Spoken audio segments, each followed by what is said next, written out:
What's cracking, everybody? Welcome to another episode of Into the Necrosphere, number 93, and as another chapter is written in the ongoing saga that is this podcast, I welcome to the show for the first time ever Aedy of Paradise Lost, the legendary Paradise Lost. And if you guys have followed this podcast for any period of time, then you know what a big deal this interview is for me personally. Paradise Lost is one of my favorite bands, so I do apologize up front if I was a little more gushing than normal. But Aaron was such a cool guy. Originally, I think we were only scheduled to talk for about a half an hour, but it stretched on well into an hour plus. We covered everything from the once maligned but now widely embraced mid-career passage of the band, through to what's kept them together for 3 decades plus. What did we also talk about? Bloodstock, which we actually recorded this about 2 days before their Bloodstock show, which happened this past Saturday. By all accounts, a triumphant return. But we also spoke, as I do to many of the folks that have been on the podcast over the course of the past 15 months, what life has been like off the road. Either way, regardless of whether you're a fan of Paradise Lost or not, he is such a cool guy. I think you're going to get a lot out of the conversation. So that is coming your way very shortly. I will also, straight after the interview, be talking about some new music. This week's record of choice hails from Portland, Oregon. It's a band called Aenigmatum. They've just put out a new album on 20 Buck Spin, so I will be talking to you about that. And then I will also be reacting to the latest metal headlines. And if you checked out my Woodstock 99 episode from last week, you'll get an idea of what goes on the news segment of the show. If you haven't stuck around for it thus far, it's basically about 25 minutes of talking about a couple of things that I'm excited about that's coming up, but also a lot of talking shit, throwing shade at idiots, and various other things. So that's coming your way very shortly. If you are new to the podcast, then remember to elbow drop that subscribe button, and then also gather together all of your family's mobile phones, tablets, laptops, and subscribe on their behalf so that they too can experience the unique thrill that is wrought by a new episode notification coming their way every Tuesday for free on their platform of choice, be it Stitcher, Spotify, YouTube, Apple Podcasts, etc. Also, follow the show on the socials. I am on Instagram, Facebook, and where else? Twitter. Very easy to find, and if you really love the show and you want to strut your mean streets repping your love for Into the Necrosphere, then head over to the Into the Necrosphere Teespring store and pick yourself out a t-shirt or a hoodie, so that you can look both grim, stylish, and also badass. On that note, I am going to cut the chit-chat. I am going to change gears and welcome to the podcast for the first time ever, Aedy of Paradise Lost.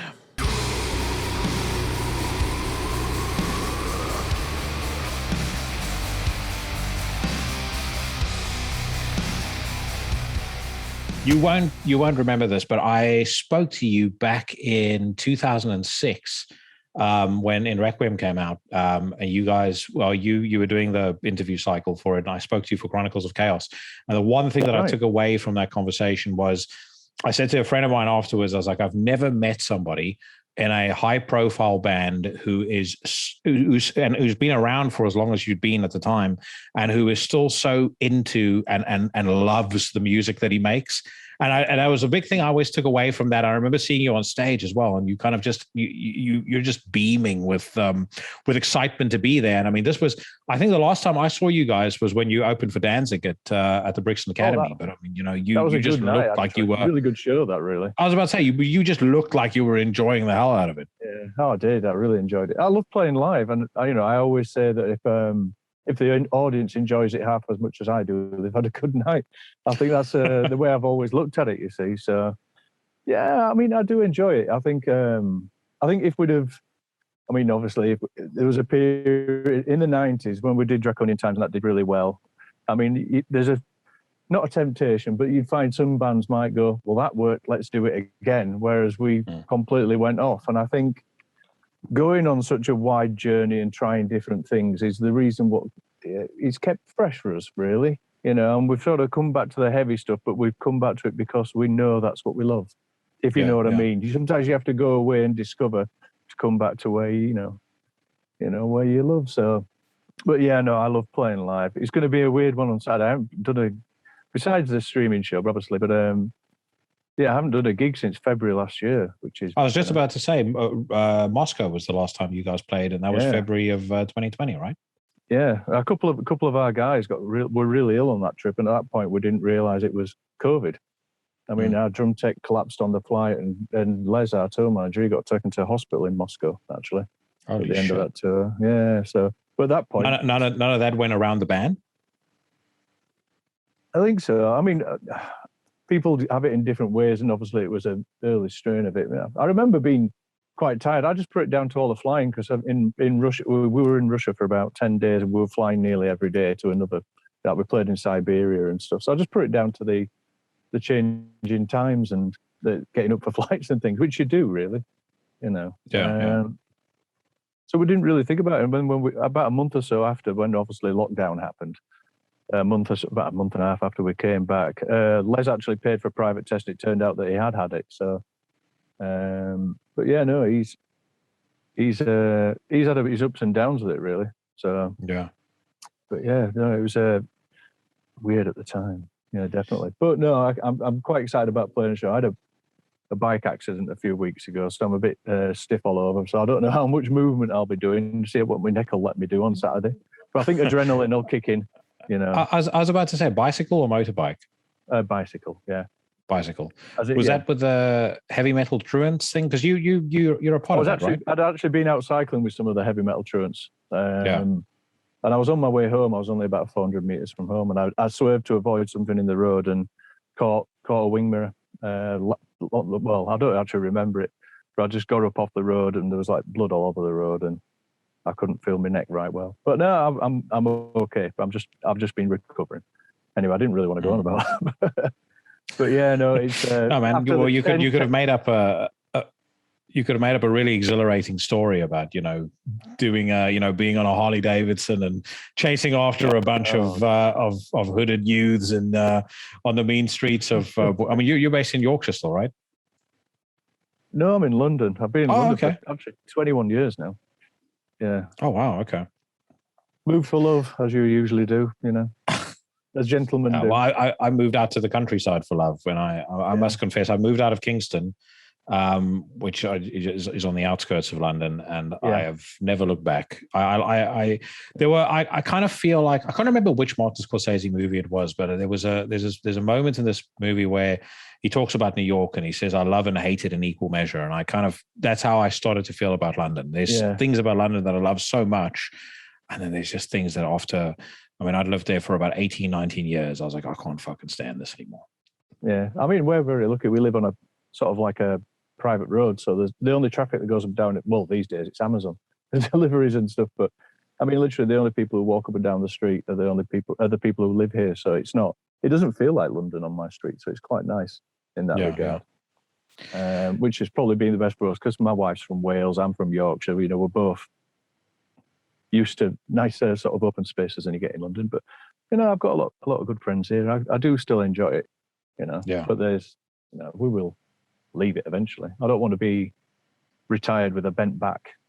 That's the thing, man. I always used to see those old people, trying to make, and especially when the tube and the underground is super busy, you see those old people trying to make through. And I would always try and, help out where I could as well, because I feel so sorry for them. And in part because you kind of look at it and you go, Jesus Christ, in maybe 70, possibly 100 years, that'll be me. So, yeah, it's one of those things. And the thing is, and when do you feel old? It's weird. Well, I mean, when I was younger, I thought old was 30, and then you get to 30 and you think, well, I still feel young, And I mean, I'm 52 later this year, and I still feel like I'm 17 when I get on stage or something. Do you know what I mean? And, well, feel 80 the next morning, but there's more noises when you're getting out of a chair and getting in, and stuff like that. Yeah. But to be honest, you don't really feel any different, No.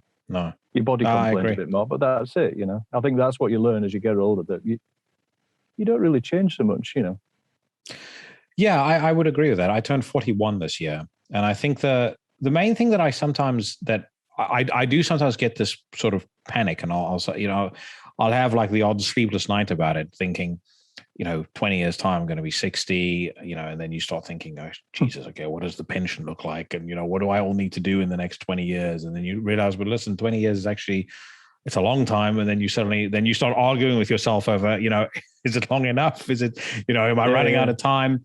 I have these moments of kind of anxiety where it feels like I'm being chased to do something.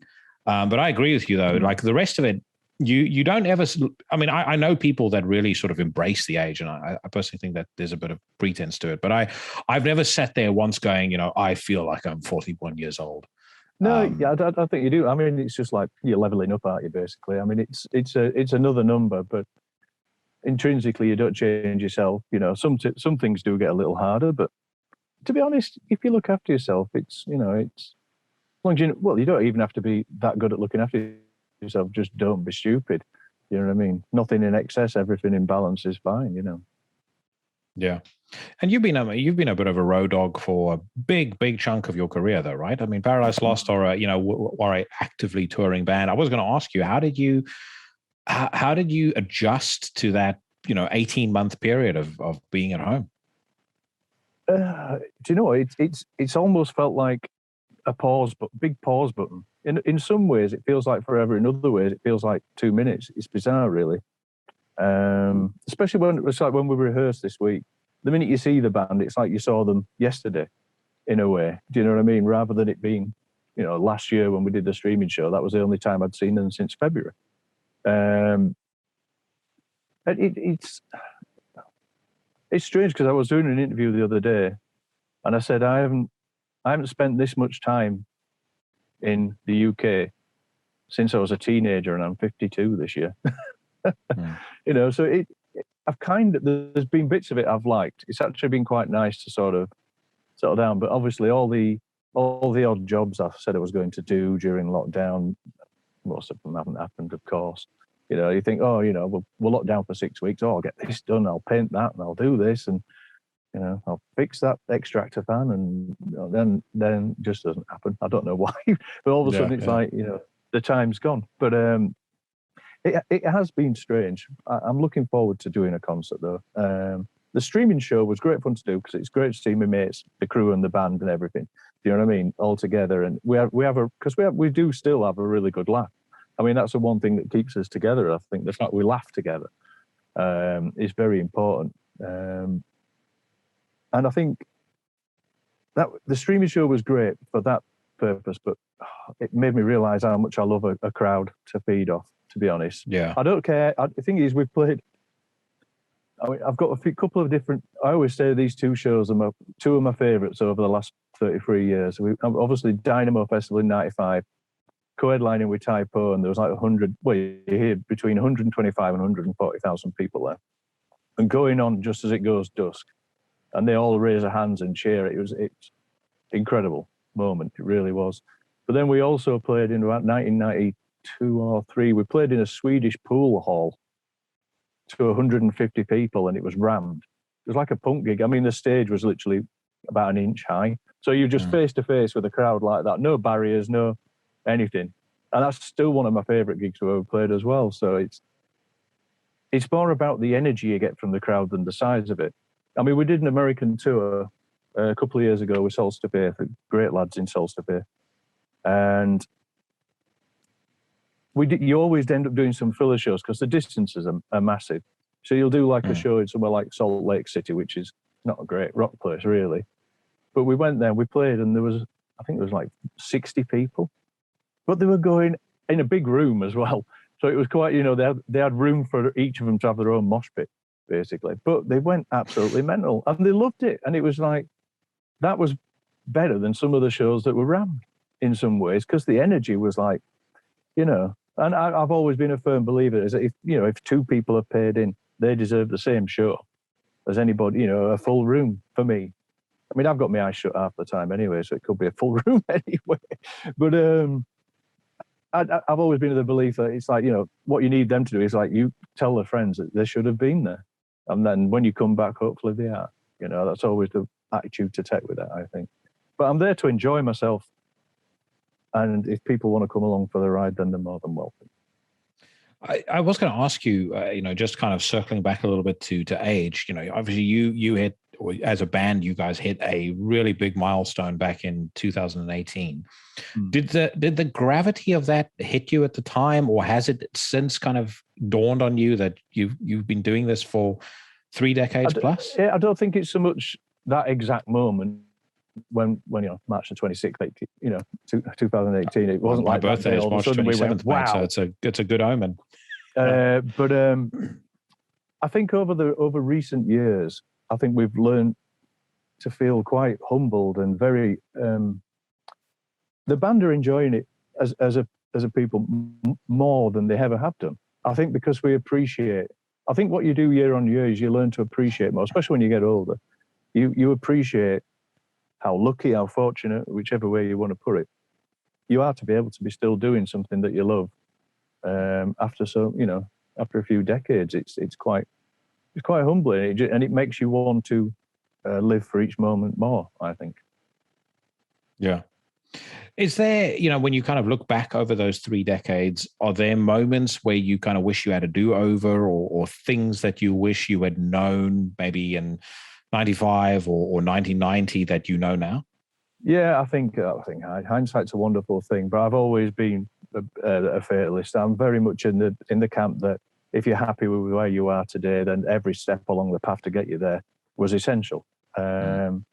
And plus, life is there to teach you things. As long as you're willing to learn, you've got to make mistakes to improve and move forward. I think it's a very important part of life. If everything gets handed to you and just works, but the moment something goes wrong, you break down. I wouldn't change a thing. I mean, there are things that we laugh about. That I mean, it's like on the first album. I mean, Hammy. Bless his soul, from Peaceful Records, was the executive producer. Not that he knew his way around a desk, but the engineer did all that, obviously. But he had the brilliant idea, because he was actually reading a book called How to Be a Producer when we were recording the first album on the sofa in the studio while we were in there.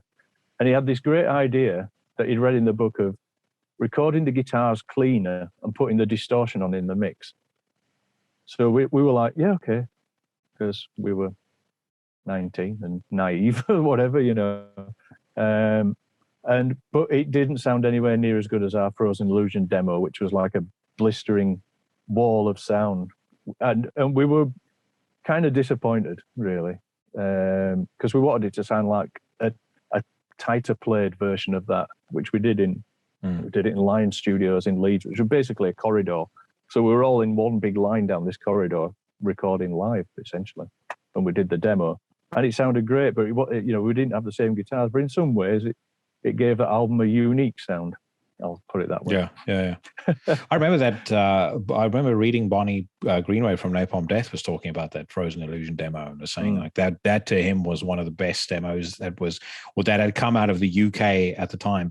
And one thing that I was always curious about, especially early on in your career, you used to play with so many different bands. Like I remember seeing you guys on a bill with Creator and Morbid Angel as an example.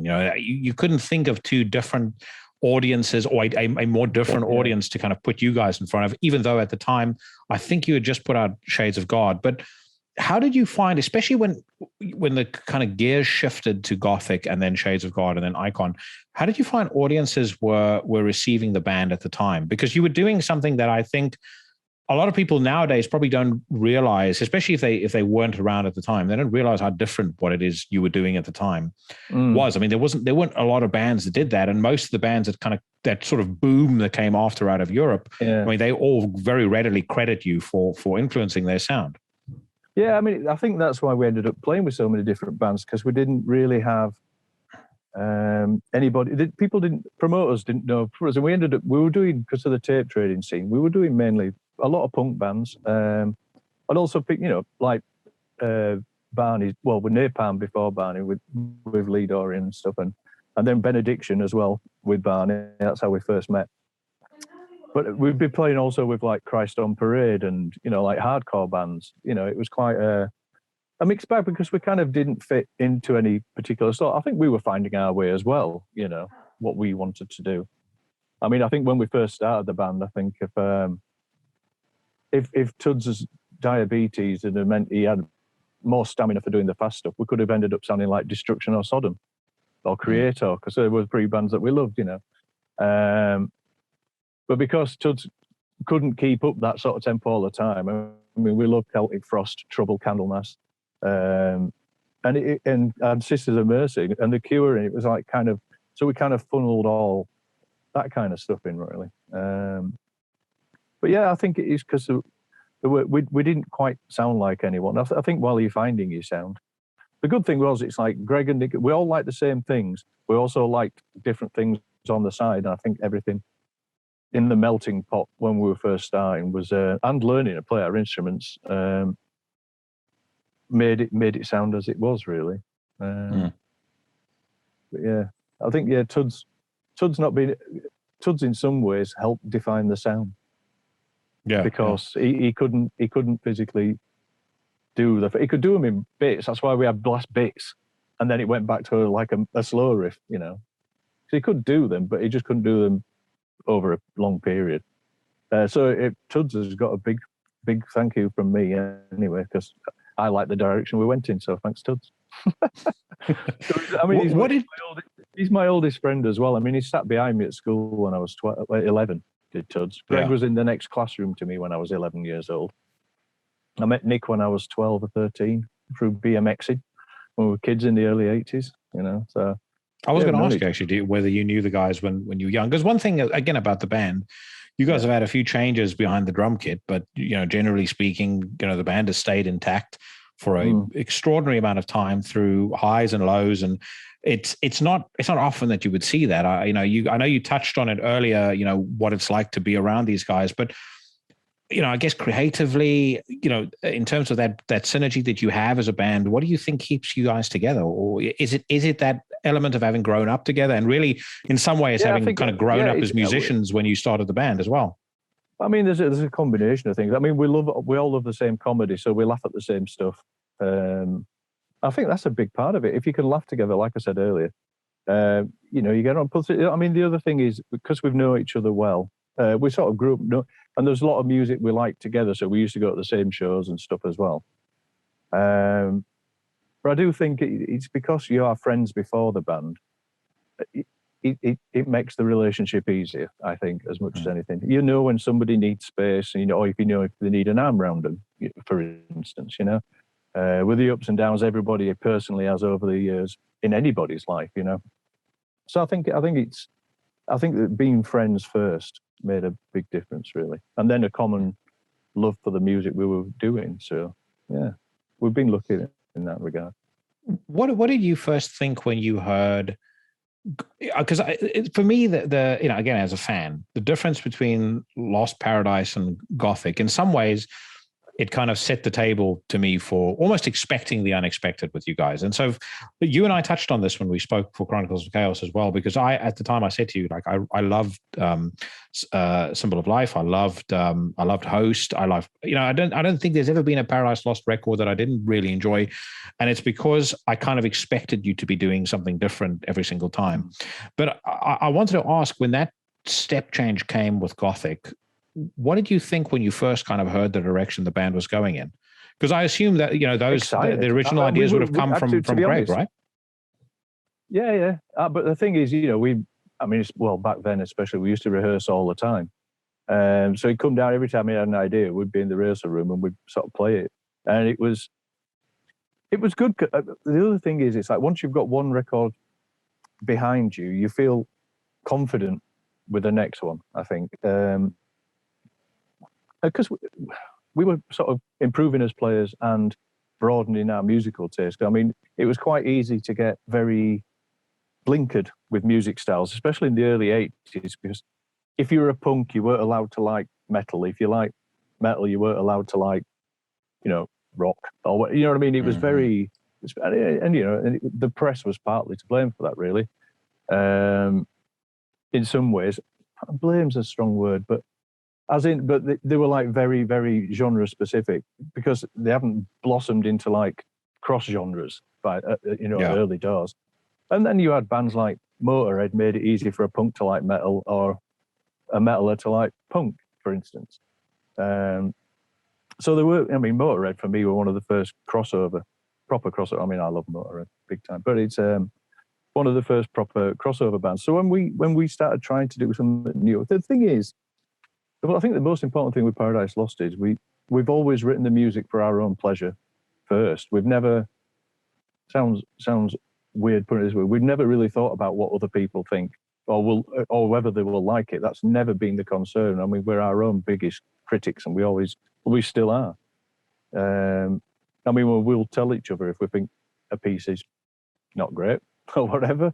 But we've always wanted to make it for something that we enjoy, and it's as true today as it was for the first album. And that's probably that's the other thing I think that's kept us together. Because, like I said earlier, you know, you do a Draconian Times, and you know, people in the press and people at the label are all very happy, and it's like, oh, that did well, you know.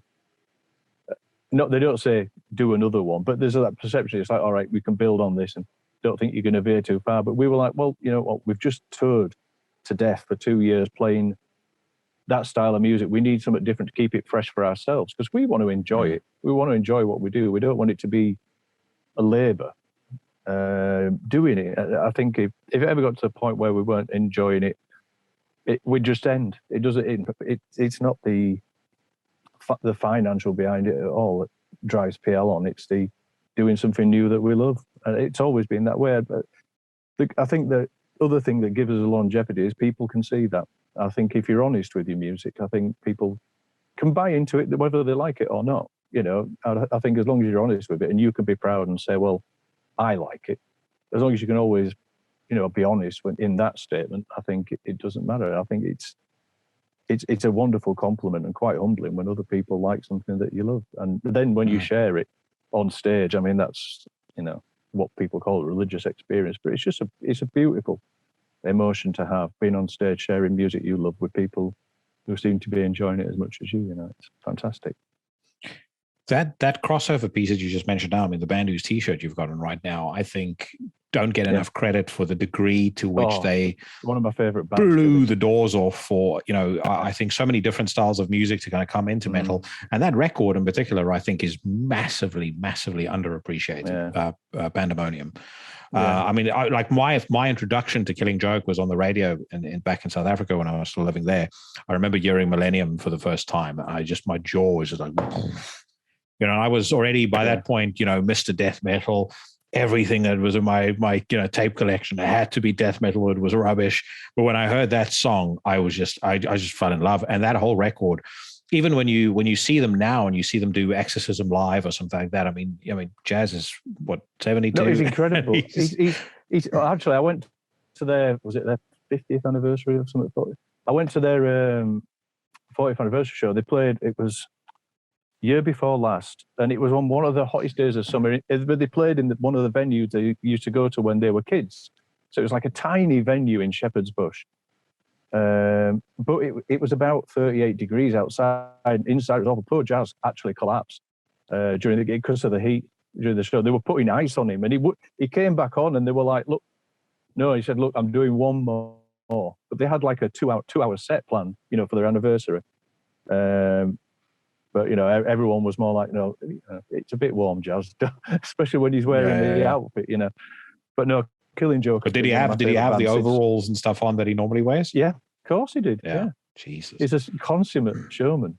I think I think Killing Joke are brilliant. I still watch Geordie's guitar playing. I mean, when Love Like Blood came out in 1981 or 82, when I first heard that on the radio, I was like, what is that? That's incredible. And I've still watched Geordie now. I've been to see him a bunch of times, even in recent years. And I'm watching Geordie's hands. He's like a wizard. It's like, how is that sound coming out of what he's doing? But he's incredible, you know. But Jazz, I mean, when he does Asteroid, I mean, he's not a young man. When he goes Asteroid, he's still got it. He's still got it. He's brilliant. So I absolutely love Killing Joke. Big time. No, I totally agree with you. And again, Geordie, very underrated in terms of how far his influence has stretched into not just metal, but just extreme music generally. I mean, I remember having a conversation with Jason Mendonça of Acrococker, and he was telling me Geordie is one of his biggest influences. And then you suddenly you go back and you listen to the way that he plays, especially on Corazon and on some of the early, the kind of earlier Acrococker albums, and you can hear that really kind of open style of playing, the discordance. It all comes from there. That's how Geordie played. The thing that's amazing to me about that band as well, like all great music, my daughter is 7 years old now, and Love Like Blood is she'll, openly say it and ask for it in the car. It's her favorite song. And as you say, that record came out in 1981, and still sounds just as fucking incredible today as it did then. And when they do it live, Jazz has that extra bit of spice in his voice when he does the Love Like Blood. It sounds so fucking cool. Now, every time they play it, I mean, I didn't get to see them for years and years, because the one thing with being in a band and touring a lot is usually your favorite bands are touring at the same time as you. So you're in a different country when they're playing your hometown. So sometimes it takes you years to see it, or there might be years where you don't see a band. But I've been quite lucky with the last 4 or 5 times I've Killing Joke have been in town, I've managed to go see them. So I always go, because I absolutely love them. Yeah, big time. Yeah.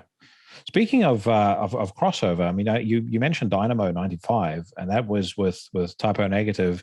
Did you get to spend much time with a big man, or did you? I mean, that was kind of you sort of caught them on their peak there, right? Yeah, I mean, we'd met him before that. When the tour you mentioned earlier, the Morbid Angel and Creator tour that we did, sort of July and August 1993, around the States. It was like 8.5 week tour. Quite hard work for us as the first band on, really. But Peter actually came to one of the shows. He gave us a test tape of the first album before it came out. So we did. I mean, Slow, Deep and Hard is actually still my favourite Typo Negative album, to be honest. Oh, genius record. Peter, do you know what? Peter was hilarious. He was like Jackie Mason of like the Jackie Mason of metal. He was so funny. A good, light-hearted bloke, I mean, the last tour we played with him, he wasn't well for a couple of shows. Peter was always such a lovely fella. It really was. I mean, I only bumped into him a few times to talk to properly. I know Greg and Nick, I think, I talked to him a little bit more, but he was always really nice. Really big fellow, really. And a big heart with it, Again, on stage. I used to love watching him on stage. It was great. I mean, that last tour, I had a good old chat with Kenny Hickey as well. At the end of the tour, we got on really well as well. So that was. And great. Again, a guy whose dry sense of humor. I mean, I think especially when Slow, Deep and Hard came out, I don't think anybody was sort of ready for that. When he does Gravity, it's like Carnivore, you could have maybe seen it coming. Yeah, it wasn't. Some of it wasn't too far from the Carnivore stuff, really, but it just had that darker edge, didn't it? Yeah. On I always, like, whenever I think of Typo Negative, and I've loved all of their records.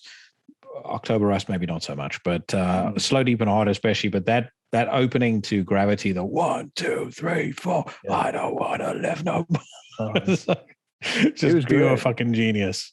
Yeah, so cheap, so tongue in cheek. I mean, the lyrics for I Know You're Fucking Someone Else, but I can't remember the intravenous coitus, but and the lyrics for that unsuccessfully coping with something of infidelity. Yeah, some infertility and but it's the lyrics are just hilarious. I mean, he was a funny bloke, really good fun. When I met him early doors, it was good fun. But yeah, it's just sad to go because I really liked Typo Negative, and it was a real shame. Oh yeah. Wasn't with us anymore, I agree, and it felt to me like they were. It felt like they were in the ascendancy with Dead Again as well. Yeah. It really felt like that to me was a phenomenal record for them, and I was so excited about what they were going to do next. And it was really shit news. I mean, for me, they're a bit like Faith No More. They gave something different that was very much theirs to the metal scene. I think Typo Negative nobody could sound like them because everyone you just sound like Typo. They had their real niche, and they sounded great, and they were great, and it's always a shame when those bands aren't around anymore. I think the metal scene is worse for losing them, really. I definitely agree. And again, I mean, I think it's why you guys are so essential. You're a band who've forged your own path.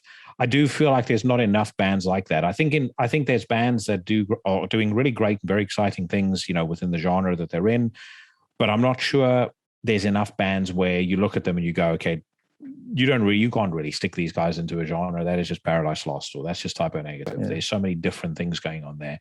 I feel think like it's hard more to bands be unique these days. I think a lot of things have been blended so much. I think it's very difficult for a new band to have their own identity. I think because most things have been merged or blended. Really, I think it's quite difficult. Plus, because there's so many outlets now. It's great that you can make a song in your house and later that night it's on the internet potentially for the world to see, but yet when there's millions of people doing that, it's like, how do you stand out, and how do you get fined the wheat in the shaft, and it's tough for new bands. I do think it's really tough for them. So is there anything that you've heard recently that catches your fancy, that you like? Do you know what? I seem to spend most of my time in recent years just, as you get older, you like listening to the stuff that made you excited when you were a teenager.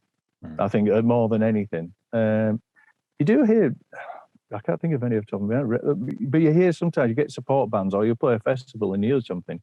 It's like, oh, that sounds cool. But you don't always get a chance to find out who it is. But I haven't been actively seeking out anything new, to be honest. There's odd stuff that I've been following on Bandcamp for years, like Master Boot Record and people like that. But he's a little bit, he does like sort of almost like metal versions of 8-bit computer game music, basically. And I went to see his first ever gig. He played in London to about 60 people. He flew over from Italy. It sounded ace. I really enjoyed it. But it was a really good night. But it's one of those things where he started building up. Metal Blade put his record out actually since then. But yeah, no, it's really hard because there's so many, really. And they haven't got touring as an option at the minute. Even, supporting acts that maybe like, all right, you're a cool band, we'll have you on the tour. And it's a shame because everyone seems to be treading water at the moment, a little bit, that one, I think we're going to lose a lot.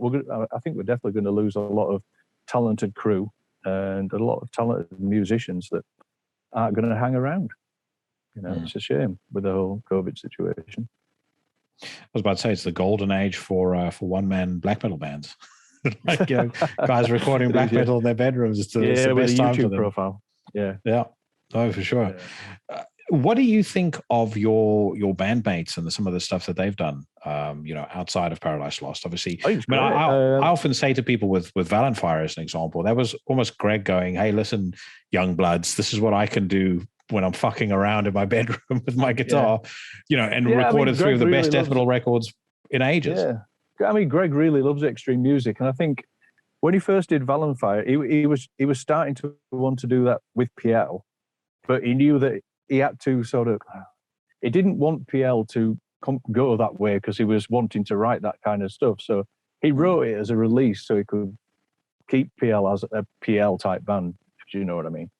But it's great. Do you know what? I've watched Valenfire live a few times. I really enjoyed it. Live, it sounds great. Really powerful. Yeah. And Bloodbath is really cool as well. I didn't really listen to him too much before. But Nick is great. He's added a good tongue-in-cheek element to it. And they get on like a house fire. The guys in Catatonia are very good friends as well. So it's been really cool. And obviously we've known Axe for years. Axe is great. Yeah. Would you ever go out and do something like your own deal? Like I don't know. I've not felt the urge to do it myself. I've had a home studio for like 25 years. I do sit at home and write, and I've done bits and pieces for other people.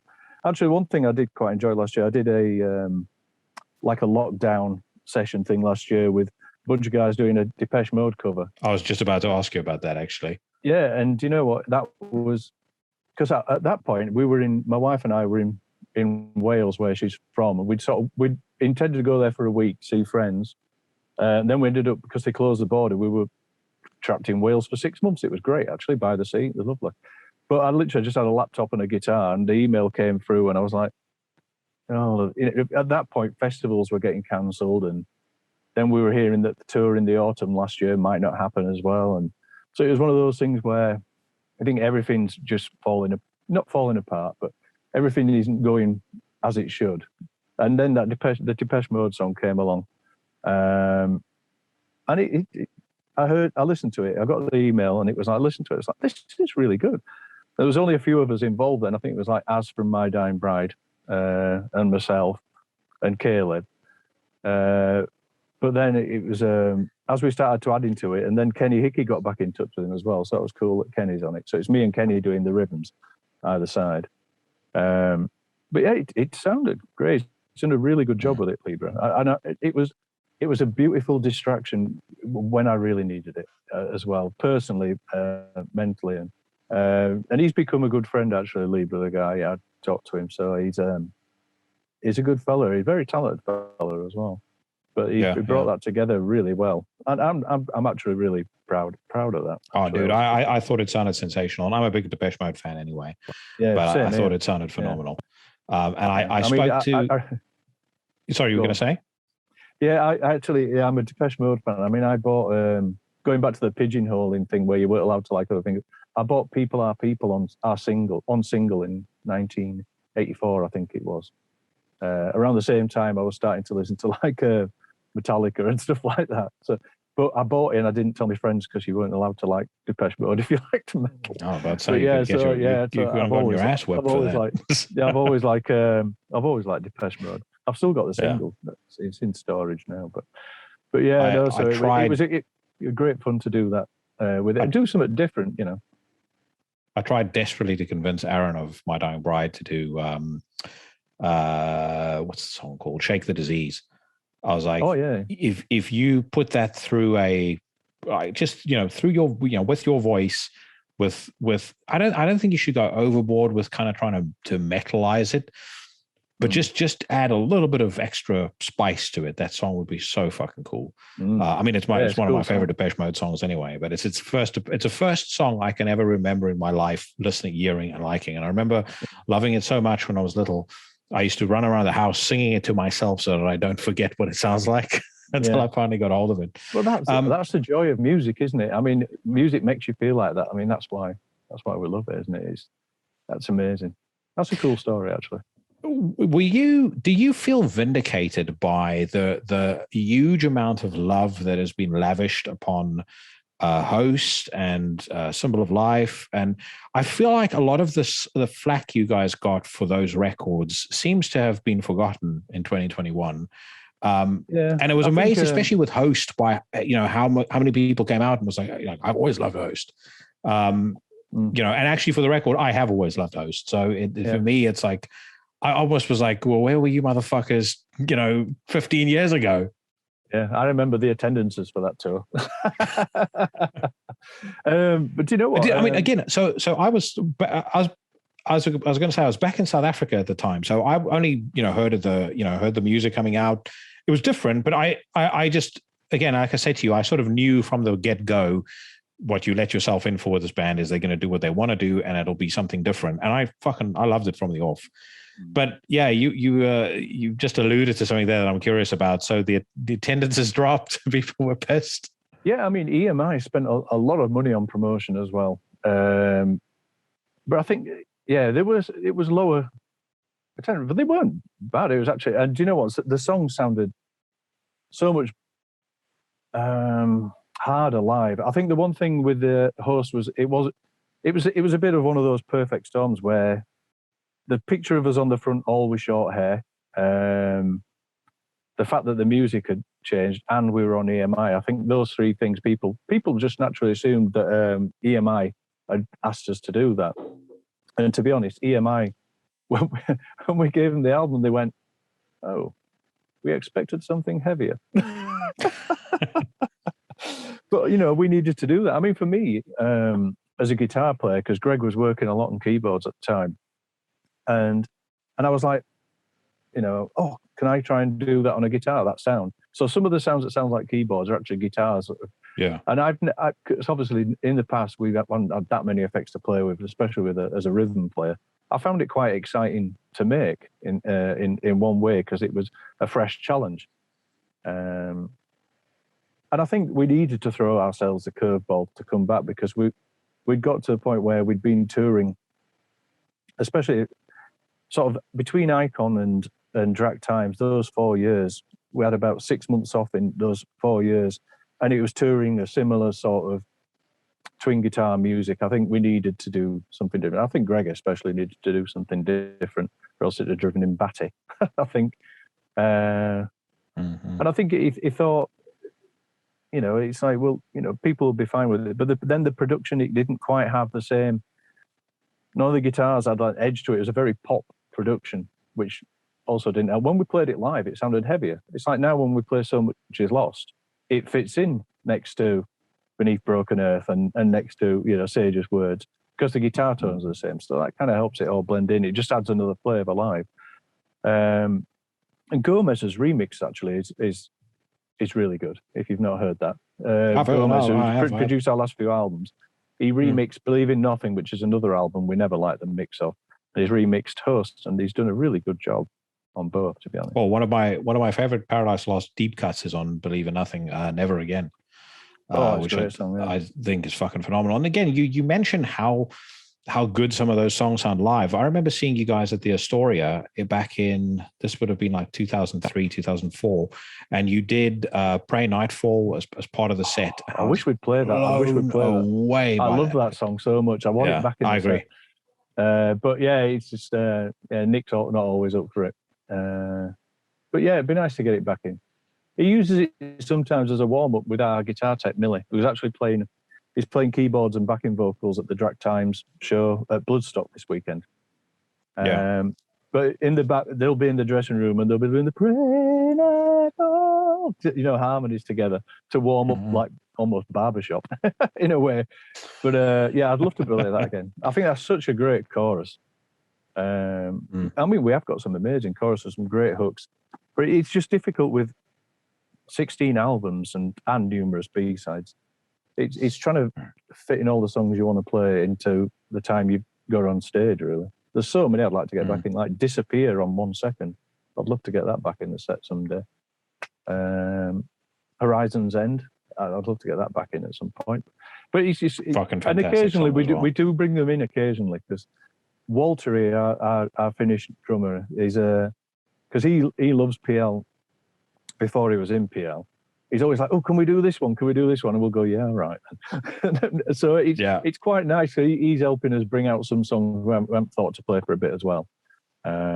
He's such a great lad. He's unfortunately not doing Bloodstock this weekend because of the restrictions of COVID and him travelling from Finland. So Jeff, third drummer, Jeff Singer's doing the drums this weekend. So we rehearsed with him. It was lovely to see him. I love Jeff a bit, so it was nice to see him yesterday at rehearsal and just hang out, basically. It was nice. So after Bloodstock, I know you guys have got the UK tour coming up with Moonspell. What's on the cards for you guys next? We've still got a few shows penciled in this year. We've got a festival in Poland, I think it's September. But we've got Greece, Israel, and Bulgaria later in the year as well. It's one of those things we have to play it by ear and see what's happening at the time. You know, it seems like different countries are having fluctuations at different times. I did an interview with a Russian chap the other day, and he was saying it was I said, how's it going? They said a lot of people aren't taking the vaccination because they don't trust the government, which I thought was like, well, that's a shame. He said even though Life magazine has said the Sputnik one that they've got there was fine, they're not taking it. I mean, which is, you know, fair enough. But he said it's meant we're actually now having record levels of COVID in Russia, so it's going to be a while until I go back there, and it's a shame because those shows we had there last year were fantastic. And I think different places have got. I mean, Greece has got the wildfires at the moment, which is horrendous. They've got a lot on their plate at the moment, and I love playing Greece. It's been somewhere we've been well received ever since the first time we went in '92, September '92. I mean, it was the first place I ever heard a whole crowd singing the solos. Yeah, phenomenal. The first time we ever heard that was in Greece, and they've always been great for us there. But yeah, it's we've got those shows lined up, and then obviously like you said, the tour with Moonspell, they're a great bunch of lads as well. We've known them a long time. Great guys, and we've got a couple of the shows we're actually supposed to be. We're doing the new album shows for Obsidian 2 years after it came out, essentially at that. So I think a lot of people are in the same boat, bands. It's going to be a weird one. I think next year, because there's only so many venues and only so many days in the year, I wouldn't be surprised if people start doing like 4-band bills. Once you stop, I mean, I think domestic people are going to be doing domestic tours first. I think they're going to do their own countries, and then as it opens up, I won't be surprised if you get like really good like 4-band bills. Then you've got to hope that people have actually got some money to spend as well when you do it. So it's going to be a good time. I just hope we don't lose too many good people from the business. You know, I know some great crew people who are considering, you know, they've had to find other work because they've had no help from the government or in general, and I think we're going to lose a lot of very talented individuals on the, you know, on the practical side as well as on the artist side, and it's such a shame.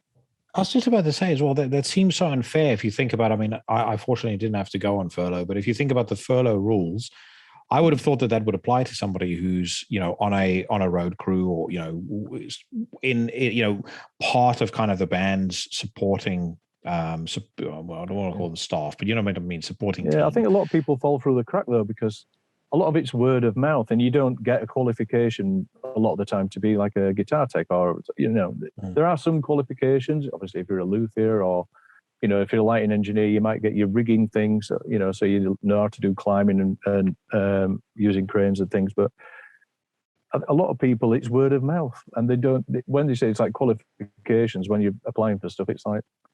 And all your job's not purely defined because you do a little bit of guitar tech, you do a little bit of tour managing. And the government hasn't been there to help at all. And certainly, well, not in this country. I don't know about other countries, but it's been very difficult. I know people have found it very, very hard over the last year. And I just hope we don't lose so many of the wonderful, talented people that we've got in the industry. But I do know that some will definitely go because they've had to adapt and change to get through the last year and a half. I mean, when it was like 6 weeks or maybe 3 months when they thought it was going to be, I think people can usually get through that. But once it's got to over a year, it's very difficult. It's an awful situation. I feel especially for the crew. I know people who have lost, like, they were supposed to be going on a production tour for 2 years, and that's a lot of money. And it's gone, and then they don't have another form of income. Yeah, it's really sad. I had Gould from Mayhem on the show last year, and this was kind of, you know, just as the first lockdown was gathering pace, and he was saying that, you know, it had been, you know, real hardship on them financially as well. You know, not to pry into anything personal, but was you know for a band like Paradise Lost, how much of a blow is this to? I'm trying to find the right words for it. Your quality of life. You know, did you need to be, you know, extra cautious with your own finances over the last couple of, you know? Yeah, I mean, we've always been very cautious. I mean, we don't really. I mean, we sort of give ourselves a very low wage. We always have, because we've always put all the money into the band, invested in that. We get a very small wage, but yeah, but it's for people and their partners. Say if their partner hasn't been able to work, I think on a personal level, it's been hard for some. Yeah. But I mean, we've always been super careful. I mean, our manager's always been very careful with our money as well. We've been with Andy in December, actually. We'll have been with him 30 years. He's always been super tight with our money, which is great because it means we can sort of ride the storm. But it's not easy because you do sort of fund your next 2 years through what you earn on touring and festivals, and when they're not there, it's very difficult. That's why we know you do the streaming show. You sort of remix and relaunch vinyl to try and sort of keep everything topped up so we can carry on when we come back with this, you know. So none of us have to. Well, you know, if people have to get a second job, they do. I mean, a lot of bands have had to. But yeah, no, I think we're quite lucky that we've always been very careful. We've always invested in the band rather than ourselves, if you know what I mean. But yeah, no, it's been difficult losing a year and a half's worth of live income for definite. Yeah, I can only imagine that it's like, even for bands that are just starting, I mean, gig fees and any merch they might sell, that's how they survive, you know. Even if it's just enough to pay for the petrol to the next show, to get exposure, you know, it must be, it's so difficult for people in the industry. And the most annoying thing is, it's like the government are more than willing to take the tax from people like, you know, Adele, all the way down to people in, you know, my band. But when the ball's out and you need the help, it's not there, and that's really poor. Yeah. I have always said people would think very, very differently about politics if they thought about tax as they should think about it, which is they call it the people's coffer for a reason. The government, just by calling tax revenue, it's already a problem in my opinion. It's not revenue. They're not providing any service to me for which I'm paying them. This is money that we all put together in a pot because we go, we have better things to do than police our own streets, take away our own trash, et cetera, et cetera, et cetera. That money should be, going directly back into the community. And if they say they're going to increase taxes, then reasonably you should be able to turn around and say, okay, well, what am I getting in return for that? Or what is the community getting in return for that? Yeah, exactly. If you're going to increase road tax, right? Am I not going to have to deal with any more road, traffic jams, or are the potholes going to get fixed? But that never happens. They don't get fixed. Potholes. No, exactly. The greatest saying I've ever heard is the closest thing to eternal life we'll ever see on this earth is a government project or a government department. Yeah. And everything's always 200% of the original estimate as well. Oh, of course. Yeah, absolutely. I mean, and again, I come from South Africa. We had a situation recently where the local airlines went bankrupt, like the government-owned airlines. And it turned out that they were selling, bags of popcorn and nuts and shit, to the airline as kind of an airline snack they serve to passengers. But the cost, I think, was something insane, like 30 or 40 pounds per package. So again, I'm always amazed at people that clamor for socialism, and it's like, well, why, if the government are already inept at almost everything, why do you want to give them more money and more power to fuck up more things? Because that's basically all that they're there to do. But anyway, that's a side rant. Listen, man, I know you're a busy guy, and I so appreciate the time that you've given me. But let's talk about music for a few minutes, but rather than cronyism. Yeah, exactly. I just, again, from my side, man, I have been a fan of this band for such a long time, and not only a fan of the band, but like I've been there through the ups and downs. It's just been I always loved the fact that you guys have always gone out and done what it is you want to do, and that to me has always been the band. Yeah, it's why we started in the first place. I mean, I think the good thing is we've never felt compelled to change the mantra, even if it's to our detriment. It doesn't matter, because it's not to our detriment for us, because your heart and soul has got to be in it. Or if you're lying in your music, you're lying to the people who are listening to it, and that's not on, And the thing is, honesty is the best policy, always, as my mum used to say. And I was about to say, people will pick it up. If you're painting by numbers, or you're doing what you think is expected, but it's not what's inside of you, people will notice it. I mean, why would you want to go on the road and do that if you've gone into a studio and made music that you didn't enjoy making? God, imagine having to go on tour for a year and a half as well. It must be. But I don't know anybody who's done that, but it's just the concept of it, to me, is completely. Well, see, I think there's quite a few bands, some of whom I think we probably both know who the other may be referring to, but they shall remain nameless here. But they, when they go on tour, they never play any new music. They go on tour and it's 1985 on the set list, but there's a new album out. And I've always, you can tell straight away that these guys made a record just because they needed to get something out, but there was no true conviction behind what was put out. Yeah, although sometimes for some bands there I mean, there was a period for us as well where when we were sort of going off experiment. People were like, just play that album, or just play Gothic, or I went off you after the first demo. When minute you hit vinyl, you'd sold out. Well, kind of did, but it's you can't please everyone. That's why I say the most important thing is to please yourself. And if people want to join you for the ride, it's a humbling compliment, really, for what you do. And to be honest, I think year on year we genuinely appreciate it more. I think there's times where you kind of think it's always going to be like that, and then it's after a bit you go, hang on a minute, this could end any day. You just don't know,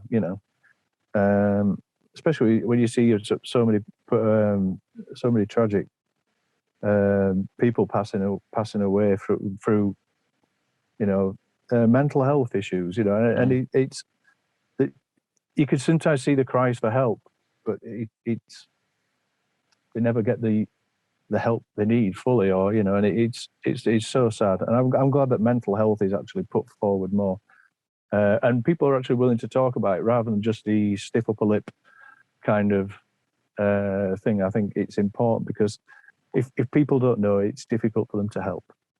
So I think it's cool that people feel more comfortable with being, and again, it boils down to honest with yourself and others. No, I completely agree, and I think again we bringing us kind of full circle about growing older. I do think sometimes in part it's the music I listen to, or I listen to a lot of different kinds of music, but I spend a big chunk of my life listening to music about so many different things, Satan and hell and death. And in a weird way, I've sometimes wondered whether or not it's not made me experience life in a more kind of intense way, because I constantly remind myself, and I feel like this is what keeps me humble, to your point earlier, that this could end at any time. Like I'm getting to a point now where increasingly I'm knowing people who are dying of heart attacks, people that are sort of, year to day. And then the next thing you spot something on Facebook and it's like, okay, well, the person's wife is announcing that their funeral is taking place at such and such a time. There was a guy who reached out to me that I used to work with. And I responded back to him. It was over LinkedIn. Responded back, didn't hear anything for about 2-3 weeks. And I thought, like, what the fuck's your story? Why do you, why do you suddenly go quiet on me? So I went on his Facebook and I saw his wife was talking about how it's terrible losing him, et cetera, et cetera. And I, long story short, pieced the timeline together. And it turns out that he had literally messaged me a couple of hours. It must have been a couple of hours before he died of a heart attack.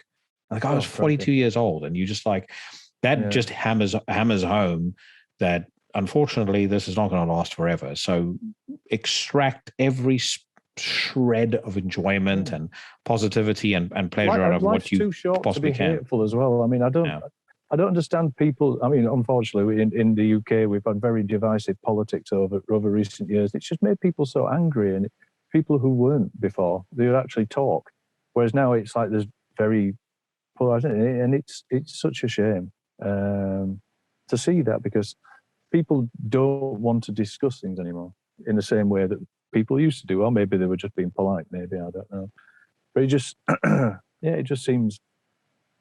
It seems so hateful sometimes. It's like you say, going back to you never know how long it's going to be. It's like people have last year during a lockdown complaining because they couldn't go to Greg's for a pasty, and I had a few friends who were going through cancer treatment who were younger than me, and it's like, wait, there are more important things than getting a pasty from Greg's.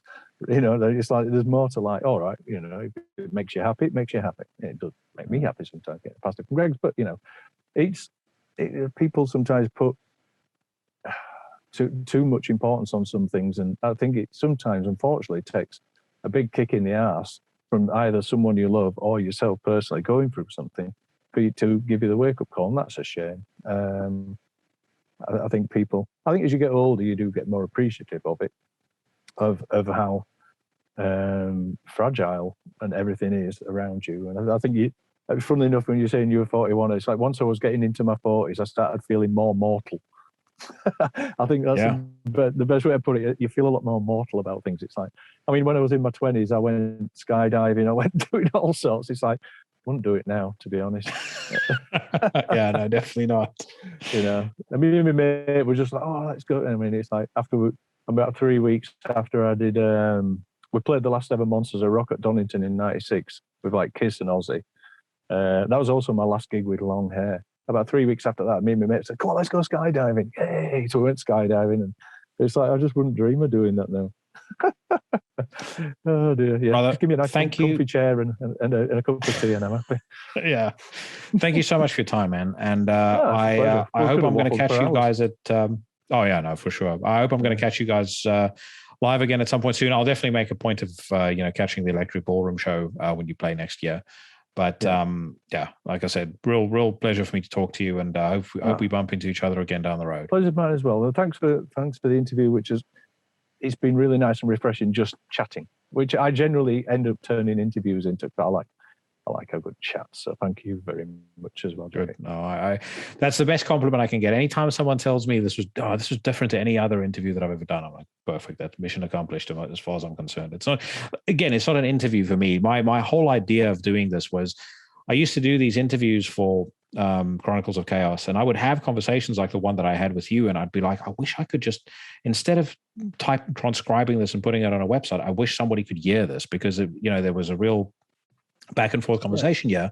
And at the same time, I would sit at press days and you sort of overhear the interviews that are taking place. And it's not to slate anybody, but you kind of on one hand, you feel for the band, because you go, if I have to do this 200 times, like answer the same shit questions, and it's the same old nonsense over and over and over again, I'd lose my mind. And secondly, just as a fan, I wasn't interested in that. Like, there's so many interesting personalities in this scene. From super extreme people to people that'll probably surprise you with the stuff that they're really into. And I kind of wanted to showcase that in a way and make it so that no matter what music you're into or what scene you're from, if you listen to the podcast and you could still tune in and go, actually, that evil guy from Paradise Lost is not so bad after all. To be honest, most of the time when we're doing the miserable photos, we're laughing our heads off in between. We have to stop laughing to do the photos. Yeah. You just need to see Greg on stage. By the way, one last thing. You mentioned Gothic earlier. We've been added to the Damnation Festival in November in Leeds, and we're doing the Gothic album. The whole thing. Awesome. Even Falling Forever. I'll have to reach out to my Gavin least favourite PL song. But yeah, it sounds better live than it does on the record. So yeah. Gothic to me, I remember where I was when I first heard it. I was out skateboarding with some friends of mine, and I hadn't quite kind of gotten into death metal yet, but I remember a buddy of mine had a boombox there, and he started playing Paradise Lost, and I heard the song Gothic for the first time. And I literally stopped everything that I was doing, and I just sat down next to the boombox. I rewound the tape immediately after the song was done. It's like I'd never heard a song that just grabbed me and blew me away so much, because it was so heavy, but it was just so otherworldly as well. It's like I'd never heard music that sounded like that. I just fucking loved it. To this day, I mean, that record gives me goosebumps every time I listen to it. Yeah, I mean, around that time, I mean, the two words I think we wanted to achieve without really saying them at the time was like ethereal and melancholic. I think those were the two things that we were trying to achieve. And I think with Gothic, I think we did it brilliantly, But yeah, once we got Keith Appleton, who ran the studio, did the keyboards for Gothic, it just brought it together, and it was like, oh, this is good. Because we sort of had an idea what we wanted, but when Keith Appleton, that ran Academy Studios, he did the keyboards on the album. When he played the organ parts for the song Gothic, we were like, cool. Even we were like grinning like children. We were like, whoa, it sounds great, doesn't it? So yeah, we still. This was what blows me away is how young you guys were when you made that. It's such a creatively confident record to make at that age. I mean, how old were you? Like 21, 22 years old when that came out? Yeah, I was 20. I think I just got 21. I think Nick was like 19 or 20. But we're all within a year of each other, so it's like between 19 and 21. Yeah, that's what blows me away. It's like to make a record like that at that age, and actually, I mean, to follow it up with Shades of God, which is different, but in a way it hit me just as hard, because it was, again, it's such an emotional record, And I got that when I was about I think I was about 14 or 15 years old. So it was, right at the time when, as a teenage boy, going through breakups and shit, you you hate the world and you read, your own life experiences into every lyric. It's like, he went through the same thing I did, kind of shit. It's well, I mean, that's a good thing with Nick's lyrics as well. They're so, rather than it being a definite story, they're quite ambiguous, and a lot of people seem to attach themselves to his lyrics because the way he words things, it sort of reflects a lot of, because they're more based on emotions than actual events. I mean, he could have been cut up in a car park and he'll write a lyric about it, but it won't sound like he got cut up in the car park. But or just something that goes wrong that day. But he's got a way of doing it, but he puts it in a way that's emotive, and people can then, with their emotions, sort of cling to it. He's very good at that, isn't it? Another great deep cut, by the way. Your Hand in Mine. What a tune! What a tune! That was the first time I ever heard Nick trying to sing. Singing, doing like a normal voice. Pay the daily. That was great. We were like, whoa. Like a proper band. It's like, again, Aaron. That's what we always used to say that to me. We said, oh, God, we sound like a proper band. That's what we always used to say that in those days. Oh, dear. Oh, God, we sound like a proper band.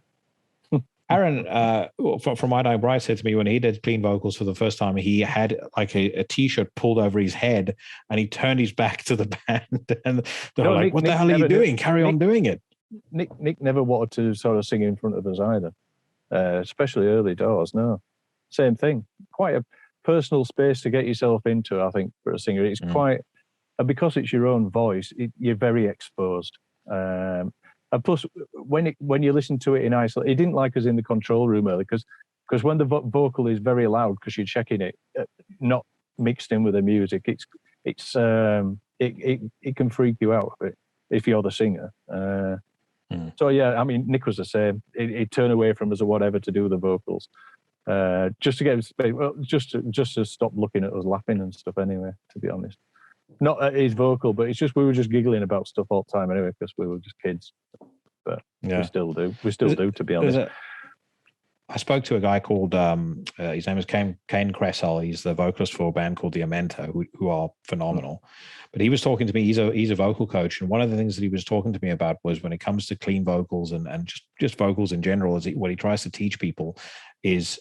Especially men, he says, like, try and express vulnerability in your voice, because that's when you kind of take it from that just being a singer or just being the voice to being the voice, if you know what I mean.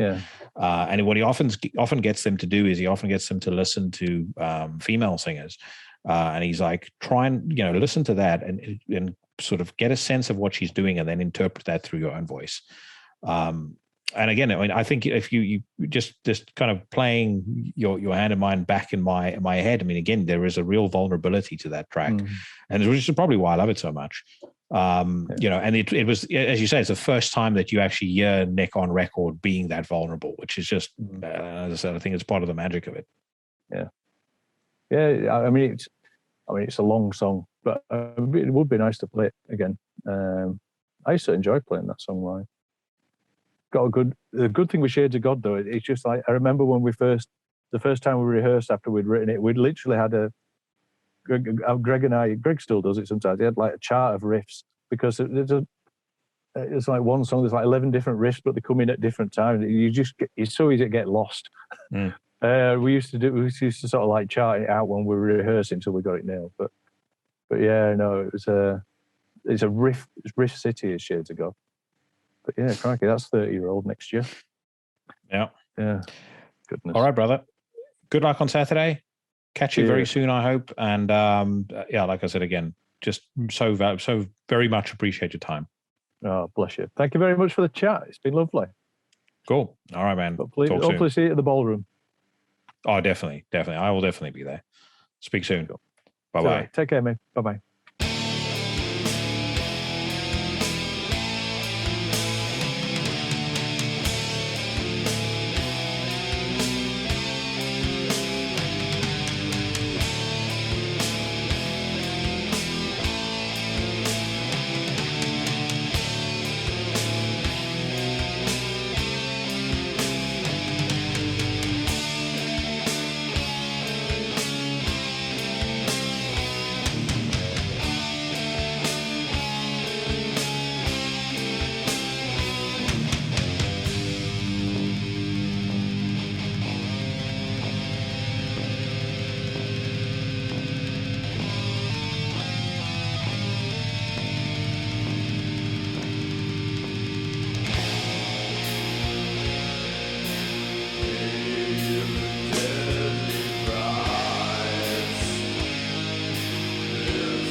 There are an awful lot of songs that I could have played to close out that conversation, but none more personally fitting, at least for me, than Your Hand in Mine off the absolutely fantastic Shades of God record, which dates all the way back to 1992, which means it is going to be turning 30 next year, and in my opinion, it still sounds as great today as it did then. So thank you so much to Aaron for coming on the show.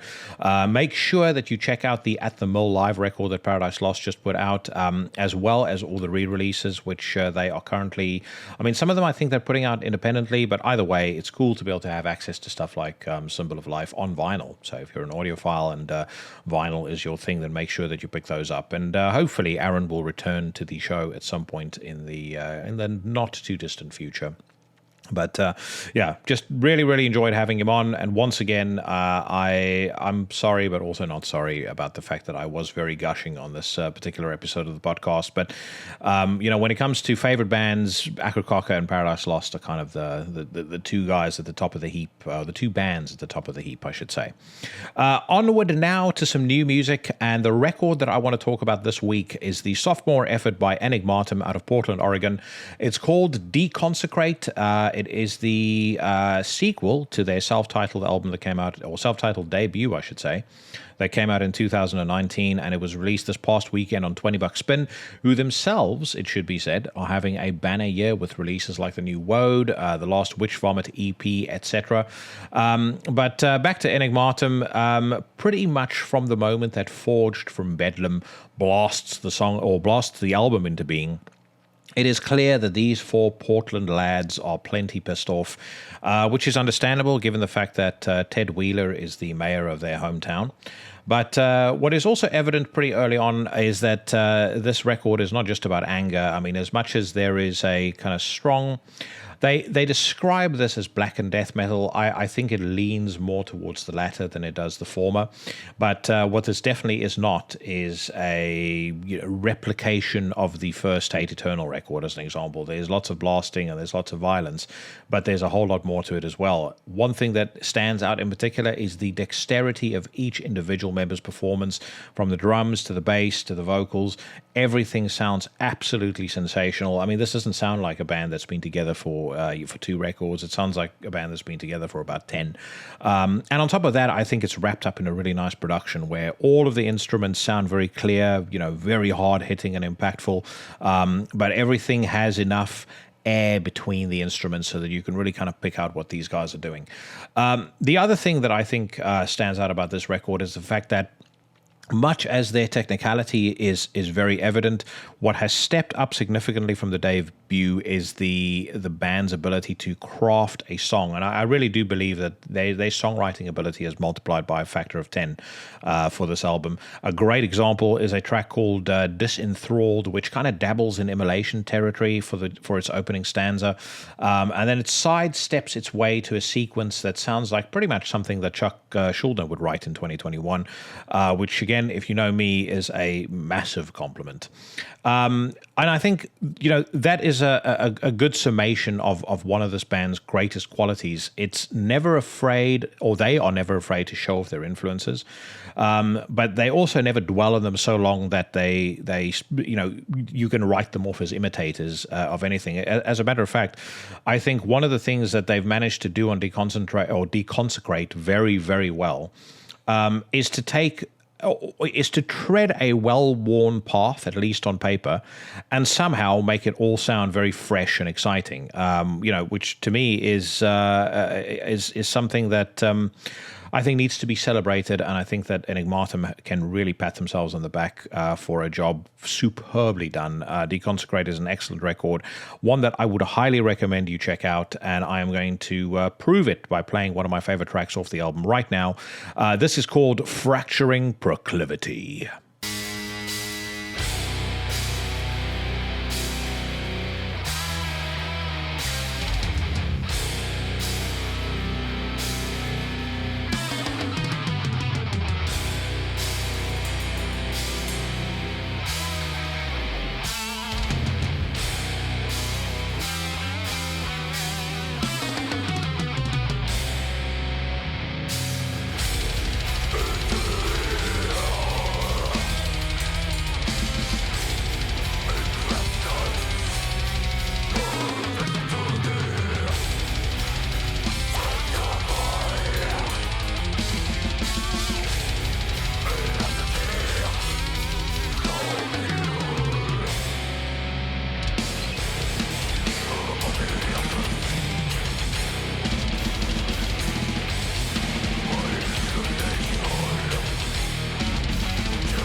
That was Fracturing Proclivity by Aenigmatum off of Deconsecrate, available right now on $20 bin. As always, link in the description to the podcast. And if you head over to Bandcamp and you buy yourself some of their merchandise or some of their music, then let them know that it was old Jackson at Into the Necrosphere that sent you. Right, time now to turn our attention to Metal Storm. And the first headline we read, Mastiff launch new track and video clip. British noise bringers Mastiff are sharing another new preview tune from their upcoming studio record, Leave Me the Ashes of the Earth. The single Repulse is available for streaming together with an official music video via YouTube below. The new outing is due September 10th. Mark that in your calendars. This is a fucking great song, and I think just the name of the album alone already fills me with optimism. I think it's a very cool title for a record. But yeah, I love the song. It reminds me a little bit of Call of the Void, which is a band I think was criminally underappreciated while they were still in existence.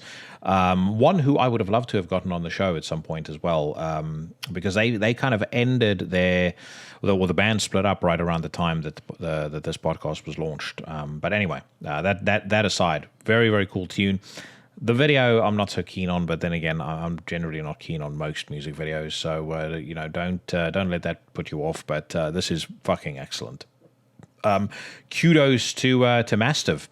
The next one, Ghost Bath, releasing fourth album in October, unveil details. Atmospheric black metalers Ghost Bath announced their fourth full-length album, Self-Loather, which will be released on October the 29th via Nuclear Blast Records, produced by the band with Xander Moser engineering at Tree Speak Recording Studios in Minneapolis, Minnesota, and mixed by Jack Shirley at the Atomic Garden Recording Studios in Oakland, California. Below, you can check out a visualizer for the album's opening track, Convince Me to Bleed. I am personally very surprised that Ghost Bath is even on Nuclear Blast, because this sounds, kind of pretty grim and underground and cult, and I like it. I think this new song, Convince Me to Bleed, is very, very cool. It does remind me just a wee bit of Death Heaven, but it never kind of goes into that full-blown Death Heaven. Look at me, I'm making black metal that's positive and cheery and uses major chords garbage. But anyway, it says, Self-Loather was always part of my creative vision. I had imagined this final record of the trilogy to be heavier, more devastating, dark, and vicious. It's by far the record most filled with hatred. The three basic emotions I wanted to capture were tragedy, ecstasy, and dread/hatred. That's four basic human emotions, mate. While at the same time, all of these express depression and sorrow, I believe in this record we found our sound. The original title was Sunloather, and though I hate the sun, I found that it did not fit with the theme of everything we were forming. There is something I hate much more than the sun. And so we made the decision to forgo there is something I hate much more than the sun. Jesus. And so we made the decision to forgo the cosmic prefix and replace it with the true nature of this album, self. So he hates himself more than the sun. Jesus. Don't go on vacation with Dennis anytime soon, but I do like that song very much, and I will look forward to that record. One song that I don't like all that much is the new Carcass single, which is called Dance of Ishtab, Psycho Pomp and Circumstance, March #1 on B. Carcass have released an animated video created by Costin for the new single. The latter is part of the group's highly anticipated 7th studio album, Torn Arteries, due out on September 17th by Nuclear Blast Records. This song reminds me an awful lot of a B-side of Swan Song, and Swan Song is a record that I dislike even more than most of the other Carcass records, which I dislike. As I've said many times about this band, I like Necroticism, but that was lightning in a bottle. The rest of what this band has put out has been a load of overrated poo, and I know, again, that I am in the minority on this one. I know there's a lot of people that are big fans. I myself am not. Cadaver put out new music video. Last year, Cadaver put out their first record in 16 years, Eder and Bile. Now the Norwegian duo present a music video for one of the tracks called Feed the Pigs. The clip was directed by Julio Mendoza. Anders Odden comments, the first song Dirk Verburen and I wrote as we resurrected Cadaver back in 2016 was Feed the Pigs. At the time, I was looking for a singer, and as the song pays tribute to the Florida scene, the 80s and early 90s, Cam Lee from Death and Massacre was on my short list to fill the role. When he got the demo, he got super inspired and wrote all of the rest of the lyrics and recorded a demo within 24 hours. We were blown away and kept this original idea when we recorded the album in 2019. As the pandemic destroyed all interactions with social distancing, we thought of making a video that reflects our time. All of us have done several COVID-19 collaborations with where musicians jam across their bands and film themselves. This video is a tribute to the post-apocalyptic world we live in. Post-apocalyptic world is a little taking a little far, mate, but not a bad song. I do think the drums are a little weak, and they are especially weak considering what Dirk Verburen is very clearly capable of. I'm not a fan of, and you'll hear it when you hear the song, those kind of straight blasts where the drummer is really kind of doing nothing other than blasting. It sounds very mechanical, and he does that on this song, and actually, unfortunately, on a lot of tracks on Eder and Bile, which is why that album never really did much for me. I'd much rather have a drummer who's a bit busy, maybe even a little bit too busy, than somebody who's just doing the on every single set, on every single track. But yeah, not a bad song. I don't really know how the video relates to the post-apocalyptic society we're all in, because it's just them basically standing in some fucking abandoned warehouse pretending to perform their track. But anyway. High on Fire set of US shows confirmed in 2021. In recent days, Stoner Metal Masters High on Fire have confirmed a string of US shows over the upcoming weeks and months to come.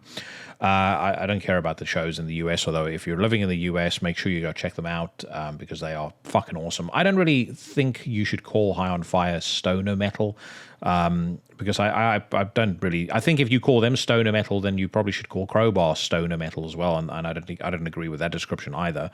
I think that High on Fire, in my view, are one of the fucking best metal bands, like metal bands that have a degree of accessibility on the face of the earth right now. And if ever there was somebody that were on my wish list of guests to speak to, then Matt Pike is surely very, very high up there. I've spoken to so many people about him on this podcast and outside of the podcast about how much I admire him as a guitarist and as a songwriter. And I just love High on Fire. And I hope that we are going to be getting a new album by them very, very soon. Let's see what else there is to talk about. Black Anvil finished tracking fifth studio album, Black Thrash Metalers. Black Anvil just announced via Instagram that they have completed the recording process of their follow-up to 2017's As Was. More details are expected to surface soon. I'm very excited about this news because I loved As Was, and I've been wondering what the hell's been going on with these guys.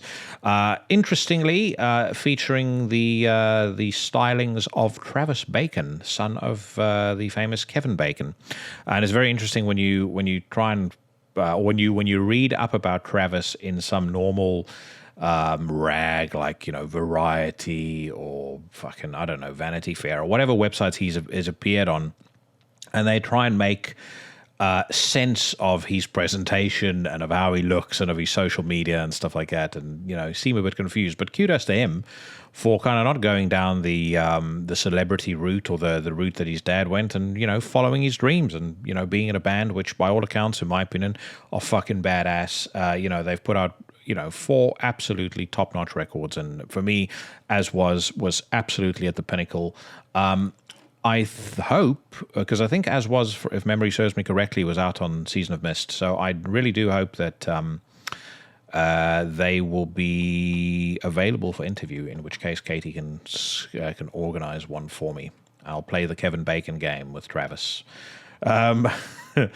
Mantar complete work on album number 4. German sludge duo Mantar. Again, I'm not sure what makes them sludge because, anyways. Has completed work on the upcoming 4th studio album, the successor to 2018's The Modern Art of Setting Ablaze, which I quite enjoyed. Not counting last year's covers effort, Grungetown Hooligans 2, which I thought was shit. We can expect additional information soon. Hurrah. Let's see if there's anything else. Nothing really capturing my fancy at the moment outside of that. There are a couple of kind of newer bands that I've seen talk about new records. There was one that I did read about earlier this week. I can't seem to find where the what's name is now, where the article is now. But yeah, it was a Swedish black metal band. I will no doubt feature them on the show at some point. So. Terrorizer returned to Earache Records. Grindcore legends Terrorizer just recently announced that they have returned to Earache Records, the label that released their classic debut album World Downfall back in 1989. The band also plans to release their upcoming 5th album on Earache in the not-too-distant future. Interesting that Earache have finally signed a metal band again. I mean, I don't really know what Earache even has on their roster right now. Let's have a gander. I always hate when people can watch or can see when I'm typing, but I mean, the very fact that they've got this weird disco light Camden Town hovel logo up on their webpage says everything. Artists, they've got Blackberry Smoke, Back Cherry, Fuck It, Gizmo, Goodbye June, Green Druid, Hyper, Love and Death, Massive Wagons, Misfits. I don't believe that Misfits is on Earache. No, anyway. Very surprised to see that. Rival Sons, Scarlet Rebels, Skindred, Yawn, all of it shit. Terrorizer. I like Terrorizer, and I've liked the last couple of records, but, it's also not particularly groundbreaking or innovative. Either way, glad to see that Earache are getting back into the metal game again. Let's move on to the Democrats' Guide to Rock Music, Blabbermouth. Curiously, I've noted that Professor Corey Taylor and the doctors Dee Snyder and Sebastian Bach were not available for comment about this weekend's happenings in Kabul in Afghanistan. I would assume that they have connected with their nearest think tank and are currently actively participating in resolving that absolutely fucking horrible crisis, and therefore were not available to provide their commentary and in-depth analysis on Blabbermouth. But anyways, let's have a gander at what's to be seen on here. Ted Nugent pledges $5,000 for information on Florida deer shootings. Nary a day goes by when Borry doesn't have something about his man crush on the website. According to Fox 13 Tampa Bay, legendary rocker Ted Nugent pledged a reward for information that could lead to the arrest of the person or people responsible for shooting deer with arrows. At least 4 deer have been shot in the Landsbrook community in Palm Harbor. Several disturbing images have been shared online, including one photo of the deer with an arrow in its neck sticking out the other side, another of a deer with an arrow through its back left leg, and a third of a fawn with what appears to be an arrow in its back right leg. A fawn died from its injuries earlier this week. Nugent, an avid hunter, is offering up a $5,000 reward for any information that could help lead to the arrest of the person or people responsible. And then, of course, it goes down a list of all the times when Nugent defended hunting, which, to the average imbecile, what these fuckheads are doing with their arrows and the deers is exactly the same as what hunters do, which is not the case. I myself am not the biggest fan of hunting. I don't think that I would actually have, as much as I eat a lot of meat, I don't think that I would have the heart to pull the trigger on a gun or, shoot a crossbow into a deer or something like that. Even if I was going to use it for food, it's just not really my thing. However, as much as I wasn't a fan of it, and as much as I don't really like the idea of, trophy hunting for lions and things like that, I did have a conversation with a game warden in South Africa about 4 or 5 years ago, and I was asking him about,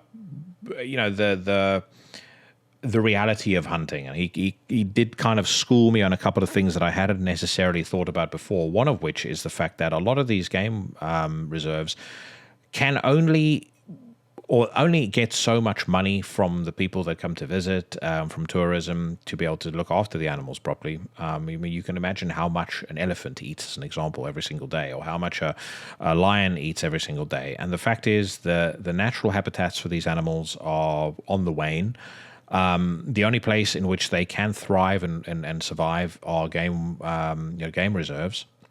And so the way he described it to me is, they'll have an older lion that's going to be kicked out or has been kicked out by the pack, another alpha has taken over, whatever the case may be.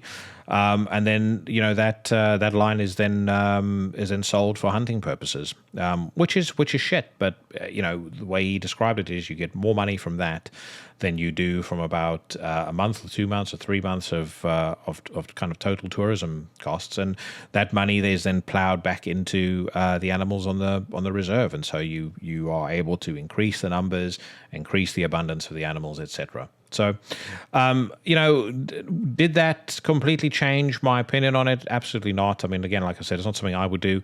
Canned hunting, I still think, is the preserved of absolute scum of the earth. But it did give me a slightly different perspective on hunting generally.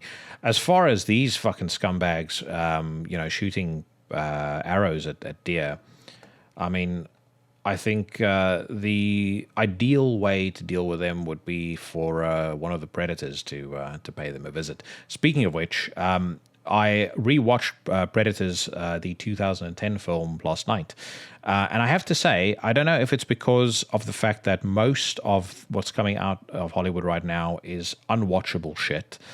But I think that Predators has actually aged very, very well. I'm a fucking huge fan of the first one, as is everybody. And if you're not, switch off this podcast and go drown yourself.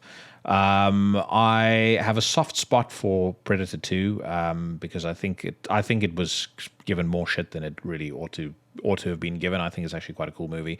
Obviously, 2018's The Predator is one of the worst things I have ever seen in my entire life. The Predator versus Alien, or Alien versus Predator, absolutely fucking terrible. But Predators, I think, is very cool, and I think it was a huge mistake for them not to just directly follow up that movie when they did the 2018 flick. And I would urge all of you that wrote it off the first time you watch it to give it a look again, because it's very enjoyable. And I think Adrian Brody is very cool. And I was also very happy to see that, as much as it's only rumors, at least there are rumors now that when they do Predator 5, they're going to have potentially both Arnold Schwarzenegger back as Dutch and also Adrian Brody as Royce, who is, I thought his character was fucking awesome. Anyways, let's move on. Cradle of Filth, Danny Filth says he has been emailing with Ed Sheeran about a possible collaboration. If ever there's a grab for attention, it must be that. I bet you none of the sort has happened, and even if it does, it'll sound fucking atrocious. But anyways, Cradle of Filth frontman Danny Filth has been emailing with Ed Sheeran about a possible collaboration.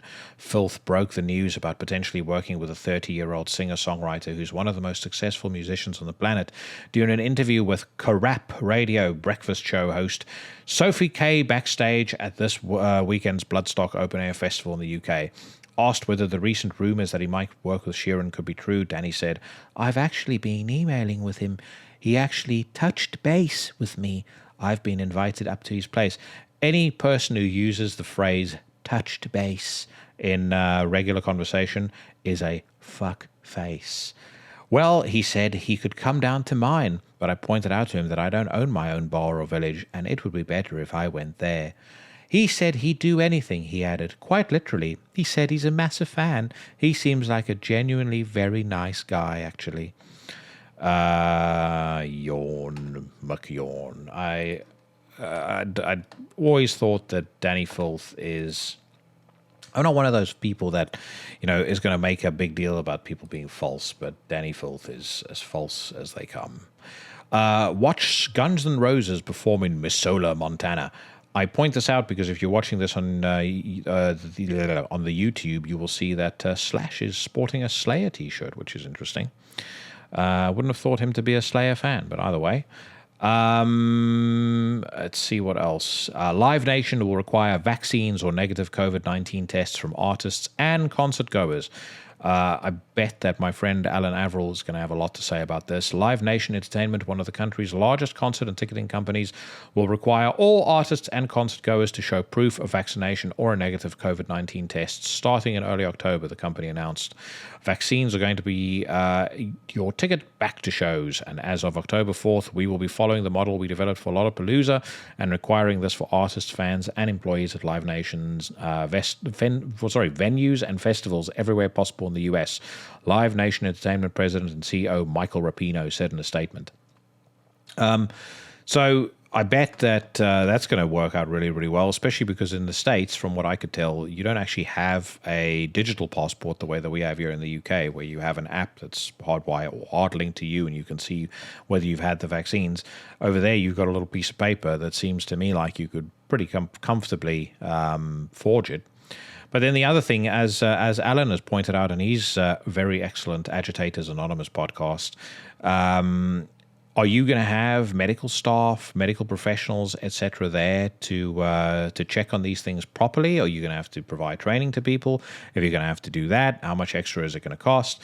And let's be honest, we all know that Live Nation will look for any old excuse to gouge the concert goer even more than they already do. So I expect, number one, the price of concert tickets at a Live Nation event to skyrocket. And number two, the experience of actually attending one to be even fucking worse than it already is. Soulfly's Max Cavalera is very hurt by the things former guitarist Mark Rizzo has been saying in the press. So, I don't know what he expected was going to happen here. They fired poor old Mark, and, he is understandably aggrieved. Soulfly leader Max Cavalera says he is very hurt by the things the band's former guitarist Mark Rizzo has been saying in the press since his departure from the group. Although Rizzo's departure from Soulfly wasn't officially announced until August 7th, it was widely speculated that he was out of the group 2 days earlier when it was revealed that Soulfly had requested additional weight allowance on their private plane and invited Fear Factory's Dino Cazares to play guitar for them on their upcoming US tour. Max touched upon Mark's split with Soulfly in a new interview with Heavy New York. Regarding Dino's addition to Soulfly's touring lineup, Cavalera said, "I'm hugely inspired and excited and happy that Dino is doing this with us. Dino is an old friend. Our friendship goes back to the early days of Sepultura coming to America. I believe we met on the Beneath the Remains tour. For sure by the Arise tour we were homies. He tells the story better, but he had to wrestle me over the Fear Factory demo tape that had Big God on it. I fucking loved it. It wasn't like that bullshit with all the politics. Fuck all your bullshit." So he took the one and only demo tape away from a guy, probably in a drunken stupor, and forced him to wrestle him to get it back. Nice guy. But it says here, that's why this link, this possibility, the situation that happened, and the way we needed someone to fill in. I couldn't think of a better person than Dino, musically and as a friend, because we're still very hurt, mostly from the stuff that Rizzo has been saying. Yes, of course we fired him, but he's a fucking scumbag. Fuck him. Fuck all his politics. He's not allowed to say what he wants after being fired because that hurts my feelings. Anyways, that's not quite what it says, but and it's good to have a friend that we could talk about. And then musically, I think it's insane to think most of the songs, especially the songs that have crunchy guitars, I close my eyes and imagine Dino's sound on some of those songs like Downstroy and Babylon. Babylon's a very cool song, I must confess, but Downstroy not so much. Also, a contender for one of the worst song titles of all time. Anyway, long story short, enough fucking about. Mark Rizzo was fired from Soulfly. He's then gone on to say that he didn't get any financial support from the band during the pandemic. Apparently, they released a live album for which he got nothing, which I think is a little shady. whether he was owed anything from as far as a financial stipend was concerned during the pandemic, I think that's probably debatable. I think the other thing as well, you would have hoped at least there was some degree of communication during the time to say, hey, listen, we can't tour at the moment. Here's what's happening right now.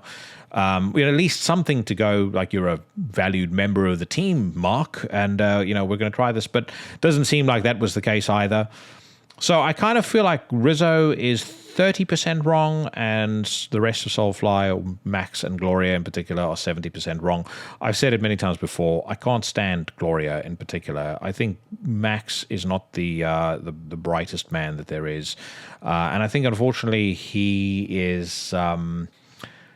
He's very left-brained. I don't necessarily think that he thinks beyond just whatever flights of musical fancy he's going on at the moment. And then he has Gloria, who, in my view, is a incredibly toxic person, kind of leading him down the primrose path. The other thing that I would also say is contrast Sepultura to Soulfly, and look at the number of personnel changes on either side. So there's been a couple of changes to the drummer in Sepultura.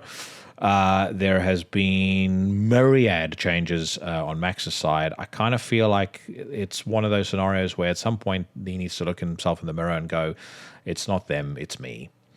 Anyways, Mammoth WVH cancels tour dates with Guns N' Roses. I don't understand why everybody's making such a big deal about Mammoth WVH. I mean, firstly, terrible name for a band, and Wolfgang Van Halen, I understand that he's, Edward Van Halen's son, but who gives a fuck? I don't think his music is any good. And again, it seems like every other day there's some sort of news article about him. We have to hear his opinion on just about everything. Give me strength. Lamb of God and Merciful Fate to headline 2022 edition of Bloodstock Open Air. A triumphant return for Bloodstock this year by all accounts. I myself was not there because, one, I tend to avoid festivals because I fucking detest using portaloos, and I also don't really like being around a lot of people. But I may potentially head over to this purely because I want to see Merciful Fate. And it says... The remaining main stage headliner is yet to be revealed. Also landing main stage slots across the weekend are Philip H. Anselmo and the Illegals playing their Pantera set, Dimmu Borgir, Testament, Exodus, The Black Dahlia Murder, Gwar, Bury Tomorrow, Sacred Reich, Life of Agony, Butcher Babies, Violence, and Bloodywood.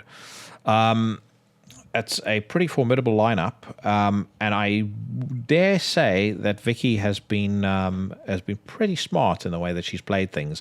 I think the timing has been right as well. Obviously, the restrictions have lifted, so she could do this where other festivals had to be cancelled. But I really think that she's always put on a very, very well organized, very well put together podcast, a very well put together festival. I think now that people have got a taste for it, she's done a very, very smart thing by getting them excited about 2022. And I suspect this is going to be the start of something very big for Bloodstock. I sure hope that's the case anyway.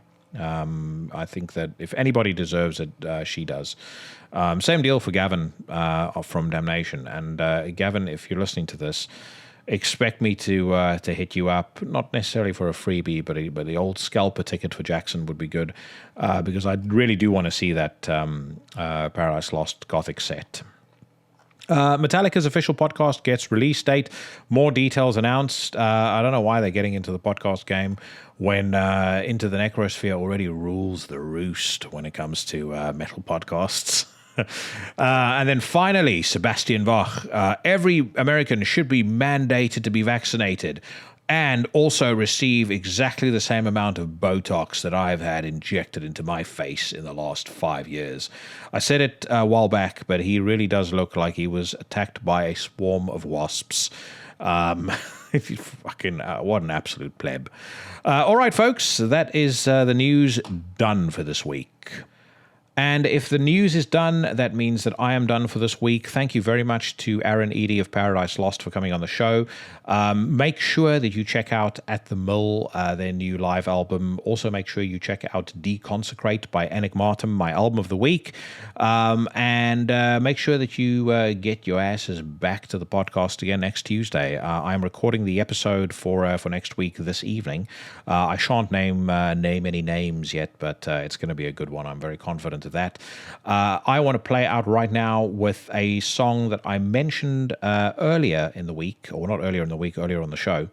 This is a song called Ultra by Black Anvil of an album called As Was. So long, everybody.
Grando et omni quod toto Satanas. Grando et omni quod toto Satanas. Grando et omni quod toto Satanas. Grando et omni quod toto Satanas. Grando et omni quod toto Satanas. Grando et omni quod toto Satanas.